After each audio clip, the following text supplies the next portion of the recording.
बौद्धगया महाविहार व्यवस्थापन कायद्यात तातडीने बदल करावा या मागणीसाठी वंचित बहुजन युवा आघाडीच्या वतीने आज कागल तहसील कार्यालयासमोर ठिय्या आंदोलन करण्यात आले। तहसीलदार अमरदीप वाकडे यांना मागण्यांचे निवेदन देण्यात आले। सम्राट अशोक यांनी इसवी सन पूर्व 3ऱ्या शतकात महाबोधी विहाराचं बांधकाम केलंय। तथागत गौतम बुद्ध यांना ज्या बोधिवृक्षाखाली ज्ञानप्राप्ती झाली तो बोधिवृक्ष याच महाबोधी महाविहार परिसरात आहे।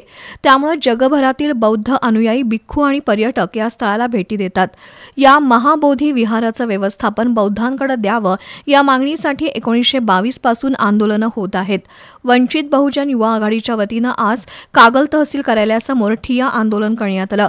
त्यानंतर मागण्यांचं निवेदन तहसीलदार अमरदीप वाकडे यांना देण्यात आलं। 1949चा बौद्धगया महाविहार कायदा रद्द करावा, जागतिक वारसा अबाधित ठेवण्यासाठी शासनाने विशेष विकास निधी द्यावा अशा मागण्या करण्यात आल्यात। आंदोलनात युवा जिल्हा उपाध्यक्ष रवींद्र कांबळे, आशिष कांबळे, हर्षवर्धन कांबळे, विद्याधर देशमुख, सुनील कांबळे, लता कांबळे, तानाजी कांबळे यांच्यासह कार्यकर्ते सहभागी झाले होते।